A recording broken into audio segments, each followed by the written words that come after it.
Este tráiler fue abandonado en la carretera de Ostula, en Veracruz. Llevaba al menos 400 migrantes. Aquí me iban a llevar en autobús, me dijeron.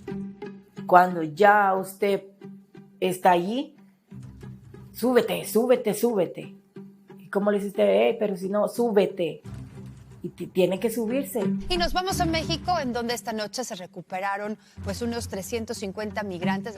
Si nosotros decimos no, es fácil para ellos decir, ok, el cártel viene por ti. Y va a ser peor. En México han rescatado unos 800 migrantes en los últimos 3 días. En Veracruz, 600 centroamericanos, 123 migrantes, 240 migrantes. 160 migrantes fueron abandonados en un tráiler en Coahuila. Tuvimos una época del tren, ¿no? La bestia. La gran diferencia de los últimos años es la escala de la movilidad y del uso de transportes horrendos como son los trailers. Las tragedias migrantes al interior de trailers son una dolorosa realidad recurrente en el camino al sueño americano. Los famosos trailers, que de cuando en cuando encuentran alguno, en realidad debe ser un medio de transporte más que cotidiano en esta tragedia que estamos contando. Toda la atención es insuficiente y ahí hay muchas personas ya sin vida. Pues si nosotros hubiésemos sabido que vamos a pasar todo lo que pasamos, yo no me muevo de mi país nunca. Según algunos testimonios, los migrantes gritaban y golpeaban la caja del tráiler. Es como estar metido en una olla a presión. ¿Y quién lo va a sacar a uno ahí? Nadie. ¿Y dónde los traen? ¿En el tráiler? ¿Dónde los traían? En el tráiler. A veces somos inconscientes como padres. Hay escenas de personas sin vida atrás de la caja esta. Aquí el peligro que corres al transportar migrantes es si un grupo contrario te identifican o te logran atrapar, probablemente ahí puedes perder la vida. Es un negocio muy jugoso para los cárteles. Esta imagen es desgraciada. Se podría decir que ya le ponen más atención a los migrantes que a la droga. Nunca me había tocado ver esto. Tantas personas.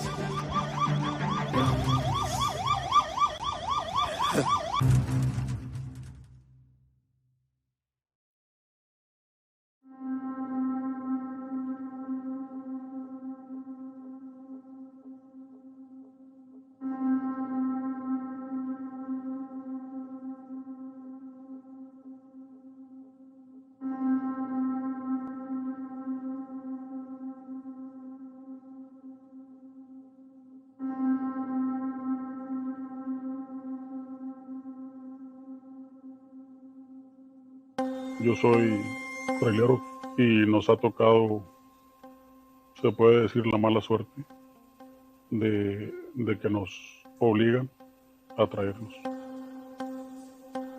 Empezamos desde el 2013. ¿Y habitualmente qué transportaba? Pepino, sandía, que es lo que transportas en los refrigerados.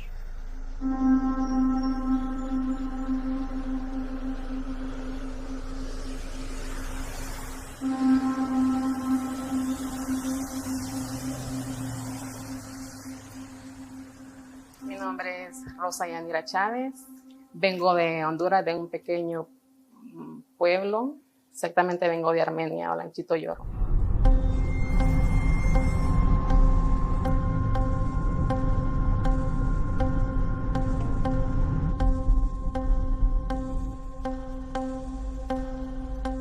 Reina, para que quede grabado, ¿me recuerdas tu nombre y apellido, por favor? Reina Jacinto.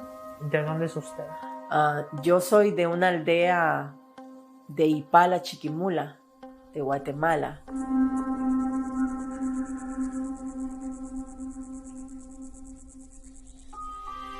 En mi caso, yo me dejé llevar por las ganas de querer venirme. Me daba miedo estar sola. Por mis hijos, de que crecieran sin su papá o que crecieran sin su mamá. Mi hijo tenía 10 años y mi hija acababa de cumplir 5.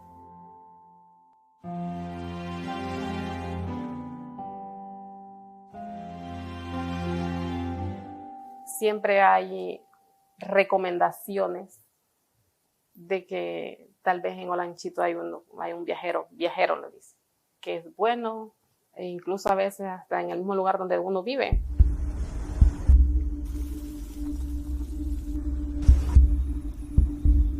Yo busqué a uno por una amiga. Él está en la frontera de Guatemala y ese señor tiene conexión con los mexicanos, porque los coyotes de mi país no vienen con uno, ellos se lo entregan a ellos en la frontera, pero los que sí se traen a la gente son los mexicanos.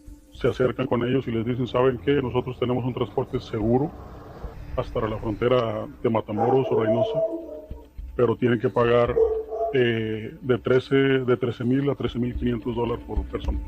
Los que no deciden pagar transporte se vienen en autobuses de turismo.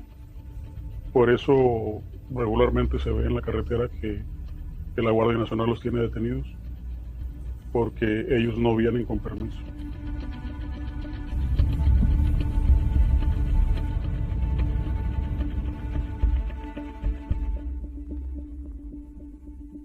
El Instituto Nacional de Migración, que recordemos que forma parte de la Secretaría de Gobernación, emitió un oficio, digamos, como si fuera una instrucción a las líneas de autobuses para exhortarles a exigir documentación migratoria a las personas que quisieran utilizar sus servicios, ¿no? Todo el universo de personas en movilidad en México empezaron a tomar como opción no transitar por estos autobuses, sino que empezaron a buscar rutas pues mucho más peligrosas, cruzando selva, cruzando pues por donde al final se encuentran con el crimen organizado. Nos vamos a ver la necesidad de pedir identificación para la compra de boletos, porque está demostrado que en un camión de pasaje, un porcentaje considerable viaja sin ser del país y sin ningún registro. Entonces vamos a poner orden en eso.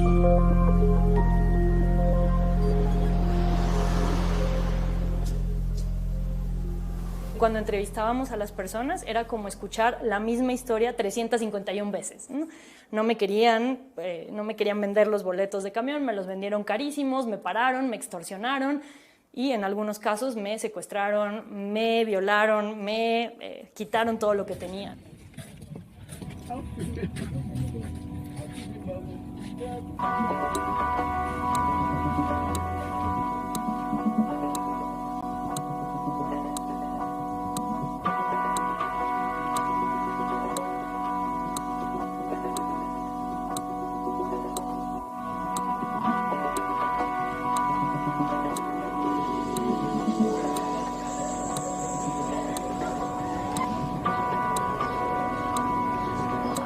Largo plazo, el uso de transportes de todo tipo en los flujos migrantes ha ocurrido. Camiones, autobuses, el tren. Tuvimos una época del tren, la bestia, era lo más visible. La gran diferencia de los últimos años es la escala de la movilidad y del uso de transportes horrendos como son los trailers. No quiere decir que antes no hubiera ocurrido, quiere decir que ahora se convirtieron en parte masiva de transporte. Mujeres y niños, adelante.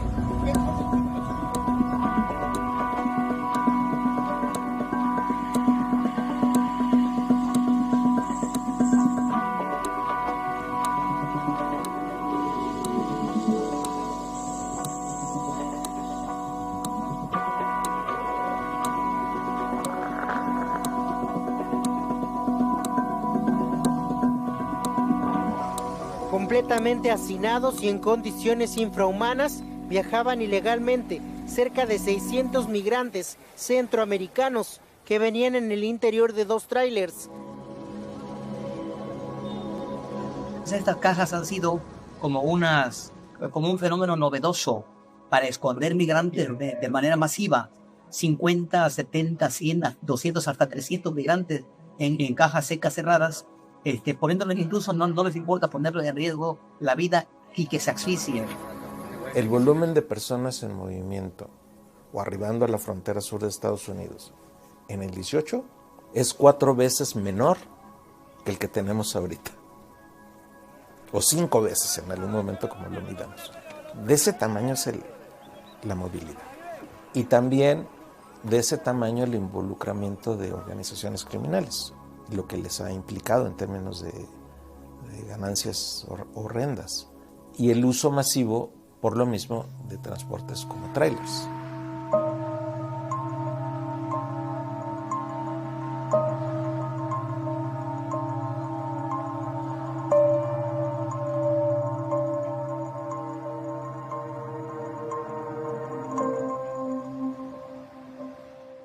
The cartels have adapted and they recognize that there's a profit motive and increased profit to be seen from human smuggling. Instead of just taxing their way through, they're facilitating them in other ways and also partnering with them.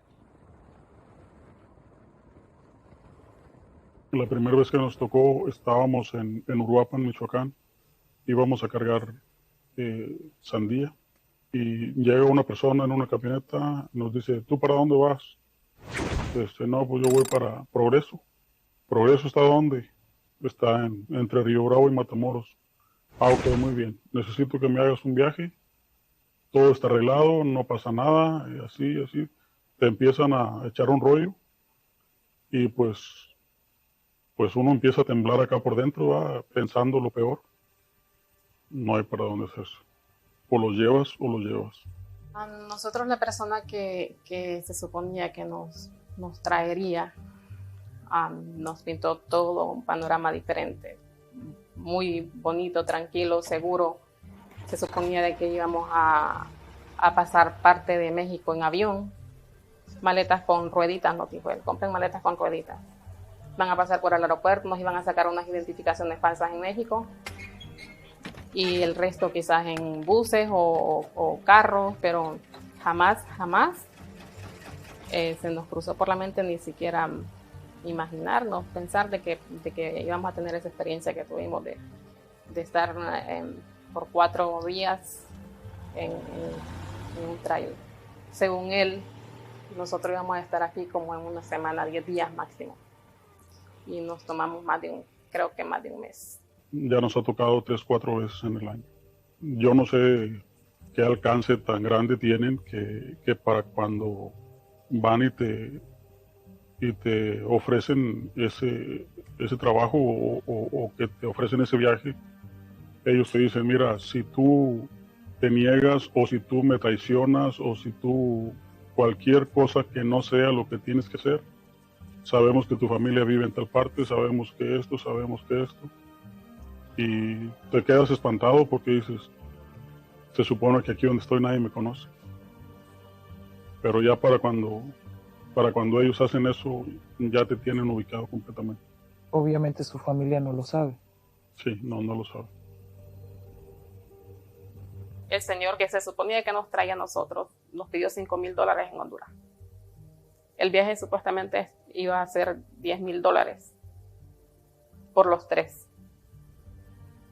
La otra parte, según él, se le íbamos a pagar de acá. Son hasta a nombre de 4, 5, 6 personas. Y se pueden hacer giros de Honduras nada más de $250. Y cobran mucho por hacer esos giros para México. Pero el viaje de nosotros terminó costando entre alrededor de $19,000 a $20,000. Y no solo a nosotros nos estafó. Mucha gente después de que nosotros nos venimos también les robó.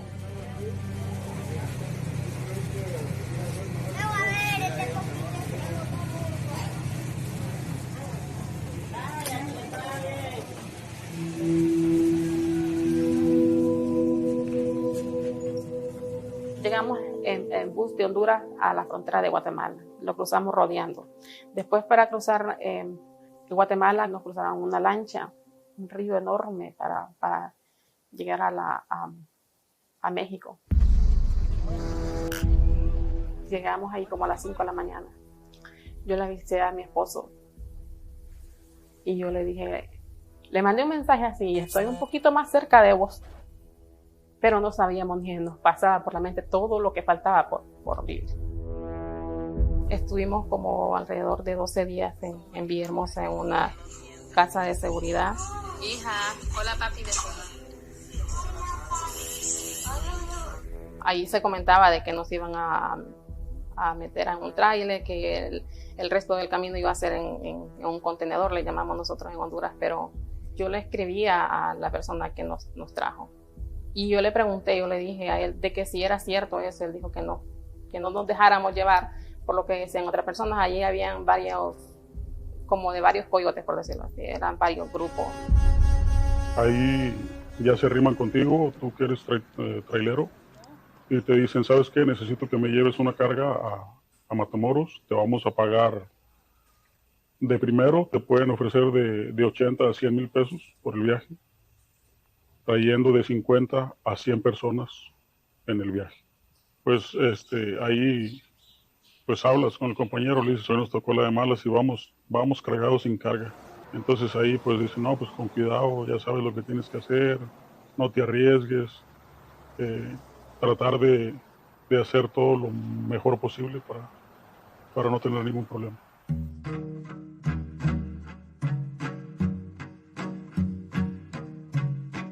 En los viejos tiempos, el pollero o el que conducía flujos migrantes muchas veces era un personaje en lo individual, conocido, y no teníamos grandes organizaciones o redes muy complejas.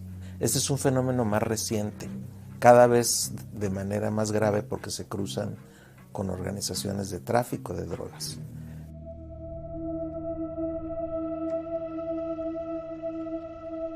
El día que salimos, ese día nos reunieron a todos en la mañana, nos quitaron los teléfonos y nos dijeron que recogiéramos las cosas, que ya nos íbamos a mover.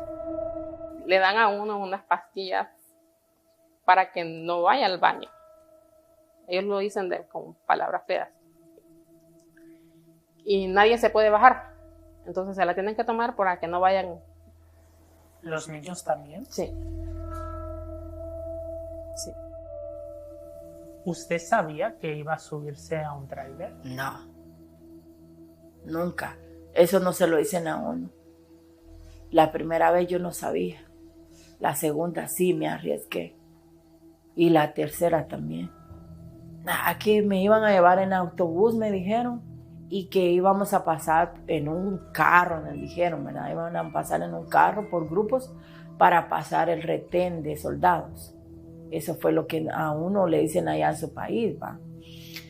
Pero cuando ya usted está allí, súbete, súbete, súbete. ¿Y cómo le dice usted? Pero si no, súbete. Y tiene que subirse, porque si no, ¿qué hace? Pero no le dicen a uno, vas a estar metido ahí 10, 14 horas sin tomar agua y sin respirar aire puro, porque ¿quién se lo va a decir? Ellos lo que quieren es sacarlo a uno de ahí. Luego que pues asimilamos nosotros de que sí, era que íbamos en un contenedor, unas muchachas nos dijeron que ya habían tenido la experiencia de que eran fríos. Yo traía ropa para frío para mis hijos y sacamos todo lo de frío, pero resultó que era caliente, o sea, era todo lo contrario, era una calor exagerada. Adelante de mí habían subido varios, ya habían subido como unos 30 y estaba una escalera de madera. Entonces las mujeres pues nos ayudaban a subir y cuando me subí pues estaba de mañana, no pensé yo que más adelante nos iba a calentar el sol. Nos habíamos ubicado al principio cerca de la puerta por cualquier cosa, estar cerca de la puerta, pero era peor el calor allá. Dentro del tráiler éramos como 170 personas, creo. 174, dijeron ellos. Tal y cual está la caja. Ahí se suben y ahí se sientan y ahí vienen. Es como estar metido en una olla de presión. ¿Y quién lo va a sacar a uno ahí? Nadie. Nadie, porque llevan un código los que van manejando. El chofer solo se encarga de llegar, pararse, dale, ya está. Vamos, no te pares hasta que llegues. En total eran 3 personas. Adentro ellos estaban armados. Uno de ellos iba con el chofer. No sé si el chofer formaba parte de ellos o es alguna persona que rentan, el dueño de algún tráiler, no sé. Y ya en el camino, con el teléfono que ellos te dan, en el camino ellos te hablan y te dicen dónde vienes, te tienes que parar en tal parte, o dale derecho, no te pares, o ya si la ley te detiene, ya tú tienes que marcar de ese teléfono, tienes que marcar y decirles me pararon en tal lugar, la Guardia Nacional o me pararon los soldados o lo que sea. ¿Cuánto duró el viaje en ese tráiler por México? 4 días y 4 noches. Era un lugar feo. Ni siquiera era un contenedor como nuevo, no. Era algo oxidado. No había nada, o sea, no había nada que quitara un espacio. Habían 2 cubetas nada más. Una en la parte de enfrente y otra en la parte de atrás. Solo esas 2 personas y todos nosotros. El calor como lo asfixia, el calor le quita a usted como la respiración. Decían que algunas personas morían. Que uno piensa que están dormidos y no, es que están muertos. Porque recuerdo que yo me quité mi camisa para darme aire, pero lo que me llegaba a mí era un vapor caliente. Y pues con eso me iba sosteniendo, tratando de salirme del grupo donde estaba todo el gentío, viendo si había un espacio libre para que me diera aire. Pero era imposible. Era mucha gente la que iba ahí. Eran gritos, golpes, pegándole al carro para que se detuviera. Y recuerdo que alguien de los que iba ahí dijo que le había llamado a la persona encargada y dijo que faltaba mucho y que el señor que iba manejando no se iba a parar. No tienes permitido pararte. No hay una consideración como para decir tienes que llevarlos cómodos o tienes que llevarlos bien alimentados. Ahí lo que importa nada más es que lleguen a su destino. Iban menores de edad, iban gritando gritos de que uno pensaba que se iba a morir. No hallaba qué hacer y lo que se me venía a la mente era que ya no voy a ver a mis hijos. Y es un sueño bien raro que le pega a uno porque era una calor exagerada, aunque era un tiempo de que estaba frío, porque a principio de año en México estaba frío, pero dentro de ese contenedor, como era un lugar tan encerrado y era tanta gente, entonces era una calor insoportable. Y miraba a la señora que estaba desmayada a la par mía, que la levantaban para darle aire. Y decía, por lo menos esa señora lleva un familiar, pero yo sola aquí. Es una cosa que usted prefiere decir, no, me doy por vencido, pero ya no puede porque está metido ahí. Y no hay quien le abra la puerta para salir.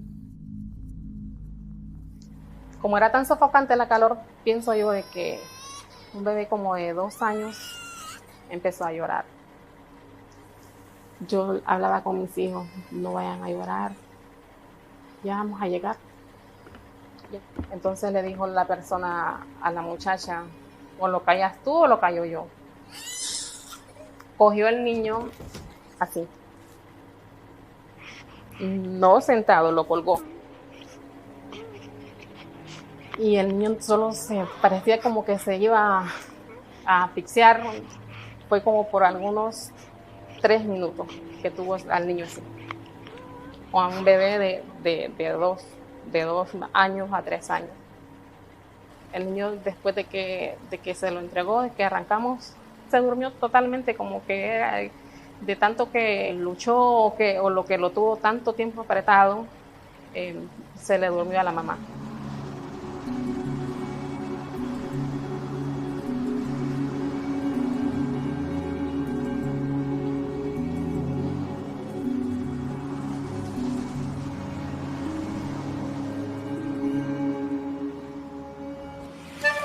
Comenzamos con una noticia en desarrollo. Un tráiler que transportaba decenas de migrantes volcó en una carretera de Tuxtla Gutiérrez, Chiapas. Los primeros reportes hablan de decenas de fallecidos y heridos. Los cuerpos estaban por todos lados regados en el piso.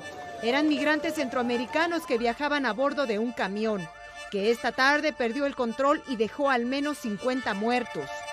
El accidente ocurrido ayer en Chiapas ha cobrado la vida de, hasta ahora, 55 personas de distintas nacionalidades y dejado un saldo de más de un centenar de heridos, todos presuntamente víctimas de una red internacional de tráfico de personas. Anunciamos esta noche la creación del Grupo de Acción Inmediata contra la red de traficantes de personas responsables de la tragedia en Chiapas. Es triste la situación, triste, lamentable noticia. Vamos a perseguir a todos los coyotes y todas las personas que están involucradas en estos lamentables sucesos.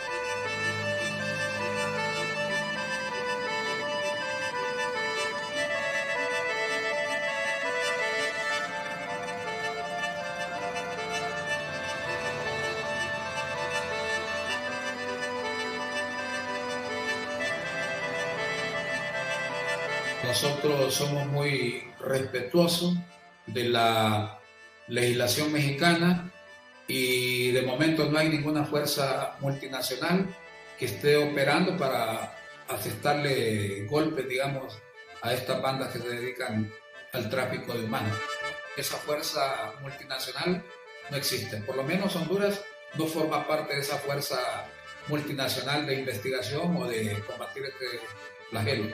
Hay también una larga historia de denuncias de corrupción en nuestras instituciones y lamentablemente, a pesar de ser un tema tan grave, el del tráfico y el de la relación del tráfico con organizaciones muy peligrosas como las relacionadas con narcotráfico, en realidad los gobiernos no están dedicados.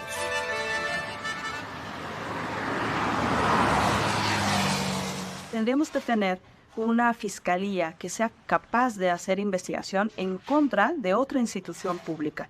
En México esto no es común, no sucede, no se sabe investigar a quiénes, investigar elementos del Instituto Nacional de Migración, investigar elementos de Guardia Nacional, investigar elementos del Ejército, investigar elementos de Marina.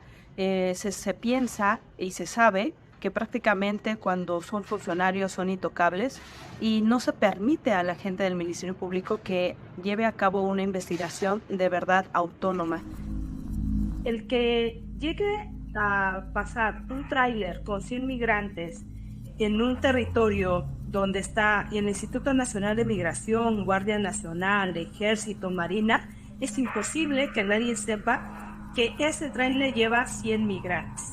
Por eso es imposible que todo esto pase frente a esas instituciones. La única explicación es que forma parte de esa red criminal. Entonces, ver un accidente de tráiler como eso, como un simple accidente, es querer ocultar que existe una red que permitió que ese tráiler pasara, que permitió que se usara ese tráiler, que permitió que alguien subiera a los migrantes a ese tráiler y que permitió que fuese trasladado sin ninguna inspección, sea porque fueron pagando las cuotas los distintos grupos, y entonces por eso es tan importante de no hablar de incidentes ni de accidentes, sino de eventos criminales que forman parte de una red de macrocriminalidad.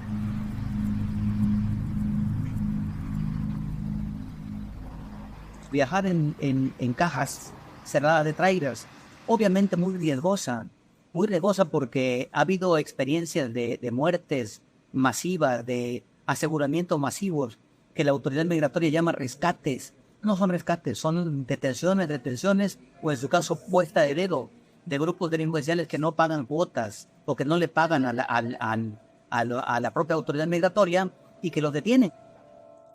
El cártel del Golfo es el que se dedica a transportar los migrantes. Ellos no se esconden porque ellos pagan.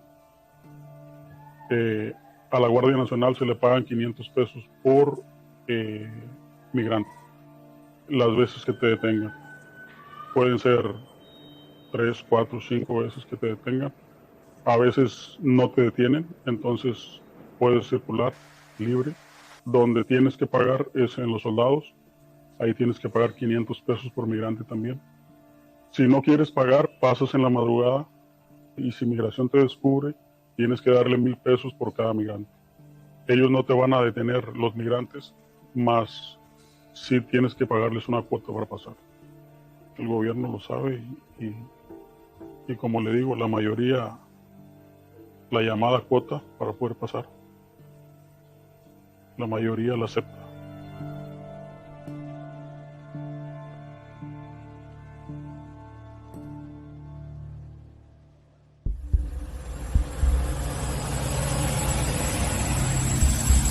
Agarras de Michoacán hacia Silao. De Silao te vienes por carretera libre hasta San Luis.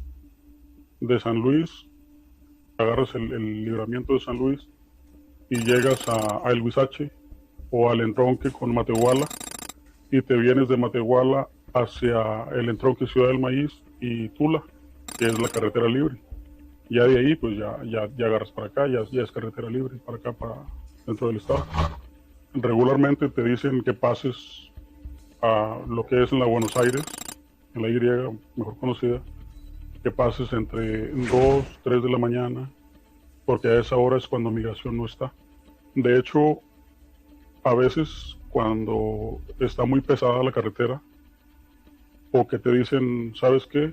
Tienes que detenerte en la capital del estado, aquí también tienen casos de seguridad. Ahí haz de cuenta que ya van por la gente en diferentes muebles, en diferentes camionetas, y los traen a las casas. Ahí ya hay quien les dé de comer, ya hay quien los esté cuidando de que, como dicen ellos, de que nadie más se los robe. Y ya de ahí viene otro compañero o ellos mismos en sus camionetas, pueden llevárselos de a poquito, pero regularmente el viaje va directo. Cuando nosotros llegamos a Reynosa, era como la terminal de los contenedores, como un mercado exagerado de grande. Y no solo era el contenedor de nosotros, no solo era el tráiler de nosotros que iba ahí, eran muchos que iban. Nosotros nos hacíamos la idea de que el siguiente día nos iban a cruzar. Estábamos a un paso de Estados Unidos. Ya ese lugar ya era como dentro de la ciudad de Reynosa. Es como que algo que está destinado para ese tipo, como que fuera algo normal, una estación para tráiler que trae a inmigrantes.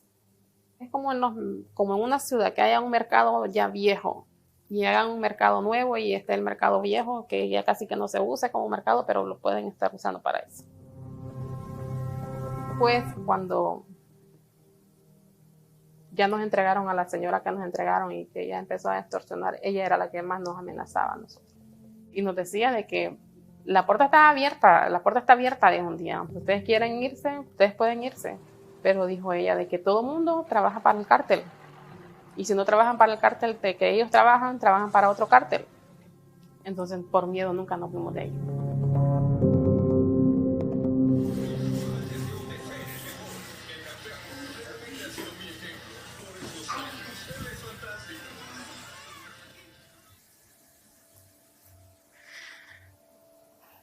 Un domingo me sacó ella de ahí. Un domingo 3 de febrero. Llegó como a las 9 de la noche y me dije, vámonos. Y cuando nosotros nos cruzaron al otro lado, dije, ay sí, mami. Hoy sí se acabó todo este sufrimiento. Yo solo lo abracé y lloramos los dos ahí. Yo los abracé a los dos. Cuando he visto noticias de que se mueren en accidentes o que mueren también así asfixiados o que no les quisieron abrir las puertas, yo, ay Dios mío, gracias. Gracias porque yo pasé por eso, pero estoy bien. Hoy por hoy trato de no pensar tanto. Tengo muchos problemas, sufro de ansiedad, hasta el cabello se me cae. está inmutable. Y yo solo le digo a Dios gracias y le pido que me dé salud y que a mis hijos, sobre todo a ellos, se les olvide eso de que pasaron no solo los 4 días feos, sino todo lo que fue después. Pero en el corto plazo no hay en el horizonte grandes cambios, ni en los determinantes de origen. O sea, esas crisis persisten y por lo mismo persiste la necesidad de salir, persiste la necesidad de proteger la vida en otro lugar, en otro país. Soy muy pesimista en el corto plazo, muy pesimista. Tendría que ocurrir algo especial. Y ese algo especial no lo encuentro en el horizonte. Por eso es que lamentablemente me siento pesimista en ese tema. De nada nos sirve migración, de nada nos sirven los soldados, de nada nos sirve si no pueden detener ese flujo de personas, que ya es tráfico, porque ya para ellos es tráfico, ya para ellos es ganancia. Es un negocio. Ya es un negocio, con eso ellos alimentan todo lo que tienen, sus armas, todo del tráfico de personas. Cuando tú prefieres subirte a un tráiler en donde probablemente te quedas sin oxígeno, o probablemente se voltea, o probablemente te van a detener y te van a deportar, que quedarte en tu país, pues quiere decir que la situación es bastante compleja, ¿no? Es fácil a veces como no estar de acuerdo con las decisiones que toma la gente por lo peligrosas que son, pero que lo hacen por todas estas cosas atrás que no vemos, ¿no? Y que es importante, pues eso, mirar desde muchas ópticas para ver el fenómeno de por qué, ¿no? ¿Por qué toman estas decisiones? ¿Por qué ocurre? ¿Y cómo se podría evitar? Pues bueno, bastante complejo, ¿no? Entonces, ¿qué necesitamos? Necesitamos una política pública que atienda de manera humanitaria, que vea el rostro del migrante como humano, no como negocio, no como mercancía, ni como instrumento de acuerdo político. A nadie en lo absoluto se le desea que pase esa situación porque es muy doloroso. Es algo que no quisiera volver a pasarlo. Mi hijo sabe que no puedo dormir sin luz y él dice, tenés que superar eso, pero no se puede. Hay cosas que no se pueden superar y se quedan ahí. Yo necesito luz para dormir. Y tengo que tener mi cuarto bien frío hasta, mire cuántos años han pasado y tengo que tener mi cuarto bien frío para poder dormir. Si no, no puedo. Y mi hijo es testigo y dice, mamá, tienes que superar todo eso, pero hay cosas que no se pueden superar. Es bien triste y se queda uno enfermo con esa enfermedad, con eso que se cuestiona uno, ¿por qué lo viví? ¿Por qué lo pasé? Pero a este tiempo le digo que por mis hijos lo hice y que valió la pena. Nosotros mismos somos responsables y somos los que permitimos que hayan ese tipo de personas. Por las necesidades que pasamos en nuestros países, pensamos a venir a buscar una mejor vida, ya tanto como para nuestros hijos como para nosotros. Pero si no hubiese migración, si no emigráramos tanto, no existieran esas personas. No sé si lo hacen por querer tener más dinero, no sé cuáles serán sus razones. Y es tanta gente.